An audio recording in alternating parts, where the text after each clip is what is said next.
this jacket to go over, but because I got a the other meal.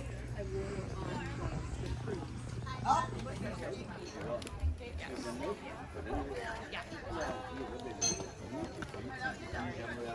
Yeah, you guys can just line up at the rock wall over there, please. Thank you. Ethan, you wait here. Good. I'm good too. Thanks for asking. Just by a show of hands, who has been to the mystery spot before? No one. How long ago? Months ago? Okay. Yeah. 4 years ago. Okay. For those of you returning guests, don't worry, nothing has changed. Except for the jokes, they may have got slightly worse. And for all of those newcomers in the crowd, we're gonna get some history behind the mystery to start off this tour. Now, in 1939, a man named George Prather bought this land that is now the mystery spot. He originally only wanted to buy the flat land that is our parking lot, but the lumber company that owned this land made him buy this entire hillside with it. The lumber company had already determined this land was here, we can do, yeah. Both of you see the thing. It's just going to be a little harder to see with the height change, guys. Okay, so you can see, you're looking maybe a little bit over the head, I don't know. And you're looking kind of right here. Now switch spots for me, please. Oh no, and you've shrunken even more. I'm so sorry. It's okay, you'll have a race for one day.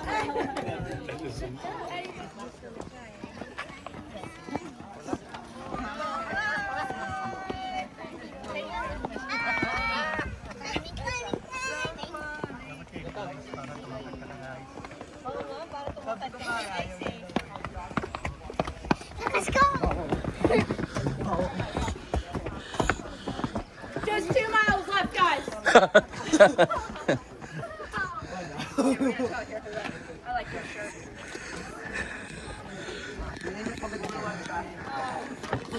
So guys, the reason we think it is so hard to walk straight up this hill at the mystery spot is because when you're walking up it, you're facing the direct center. And so all the forces of the mystery spot are pushing you back, making it just that much harder to walk up this already steep hill. So we are going to enter this next courtyard. We're going to have you line up against the fences that are orangish yellow. We don't really know. It's the biggest mystery. Okay. So, what are you doing? Okay. So, as you can see behind me is the world famous mystery spot cabin. This cabin was built in 1940, but it is not built where it sits today. It was built way up on that hillside. But during a storm that winter, the cabin slid to where it is today. Now, anybody have any guesses? So what made it slide? A storm that winter. So a lot of mud? Yeah, I think so. It was like the mudslide on the hill with like all the rocks kind of made it come down to where it is today. And I think it flicked around. It was originally pointed in a different direction, and it kind of turned to where it is now. So I'm going to introduce my favorite part of the tour to all of you guys. So when I introduce this, I need you followed by an Pretty good practice round, guys. So I present to you the Board of Mystery.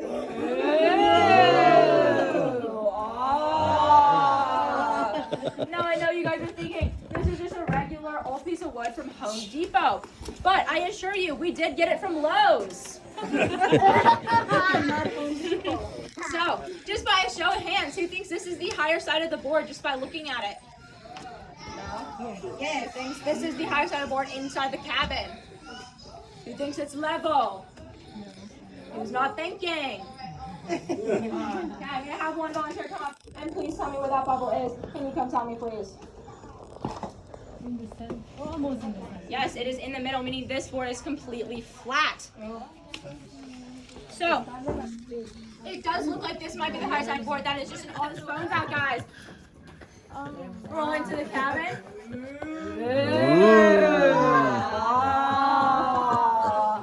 Now, sometimes people think that we warp our boards, cutting them in a V shape to make the ball go one direction. But if I take it, flip it around for you guys, place it back in the cabin, you can see that it actually, continues to roll outside. Ooh. I know that people think that we might put well-trained baby hamsters here, but I swear, it all rolls directly out of the cabin. So we're gonna give a big round of applause to the Board of Mystery, guys.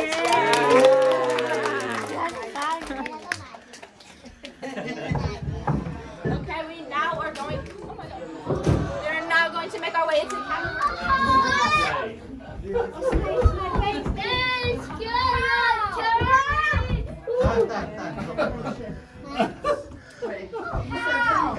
We can line up against that wall here, guys. We got space. We got it everywhere. Ito, dito ka. Be careful.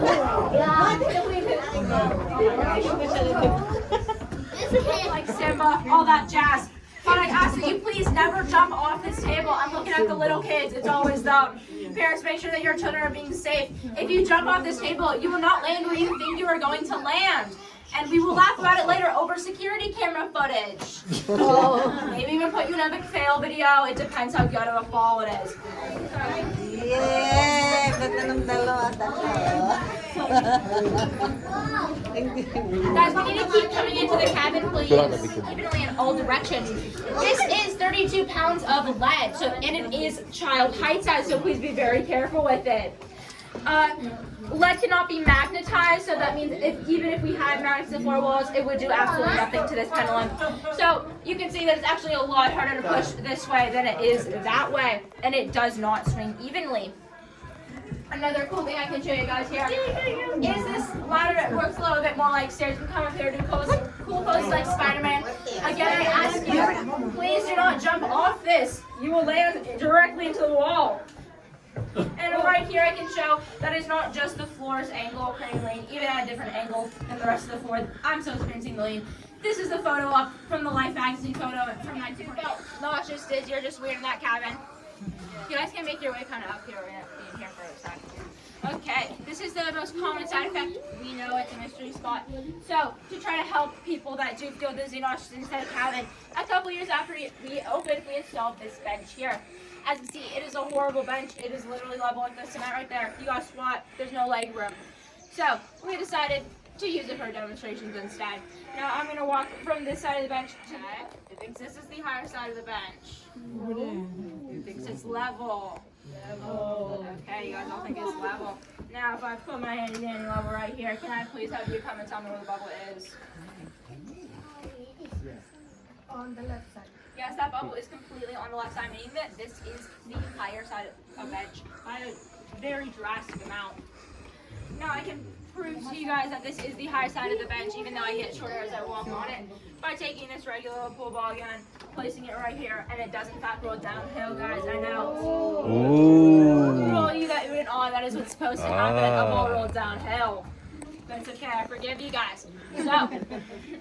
A lot of people think that it's just the roof line behind me creating an optical illusion, but we can disprove that theory with a couple of demonstrations. The first one, I'm going to need 5 volunteers, the first one being about 6 feet tall.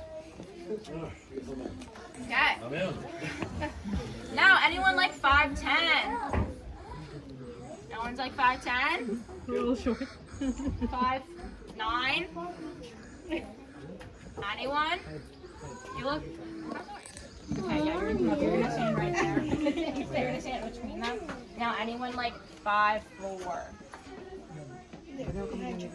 Perfect. Come up there, stand next to them. Now, anyone like 5'2"? Okay, so you're gonna stand at the very end of this bench here. Full facing everyone on the very edge. You down just a little bit. Perfect. Okay. Now that you guys all look like an AT&T commercial, we are gonna have you guys look left, right here. Verify your insurance as tallest order for me, please. Yep. Okay. Okay, we're gonna have you two on the end switch spots. Now you guys are gonna switch spots.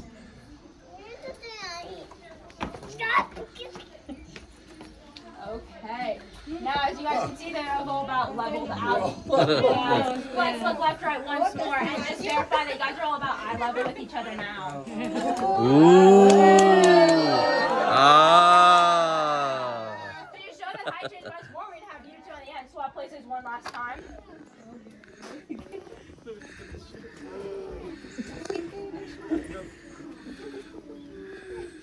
Okay, and you guys can see that height difference that we had there. Keep in mind that is the highest level. Now I'm going to do a little balance test for you guys, so please take one hand, put it here. Other hand here. Bend 90 degrees at the waist.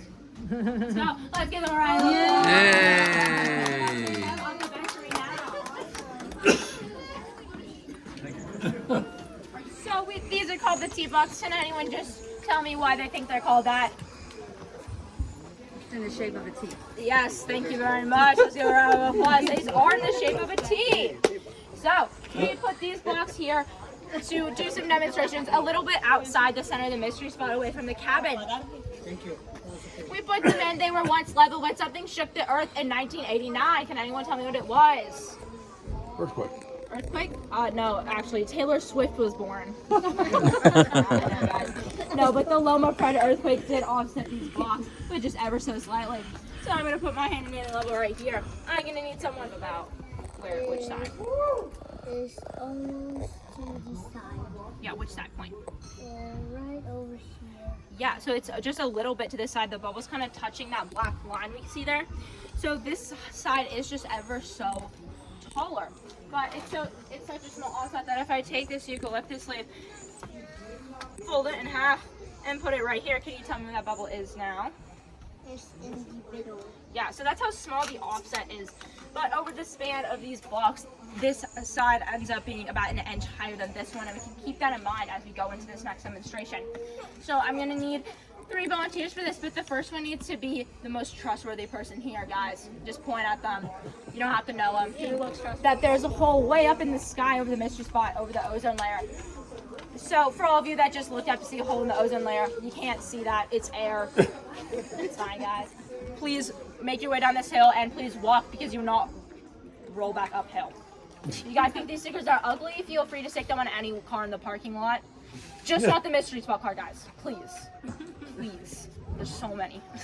Goodbye. Thank you for letting me give you a tour. Okay. And enjoy your time. Thank at you. Santa Cruz. Thank you, Maeve. Thank you. Thank you so much. You bet. Do you want 1, 2?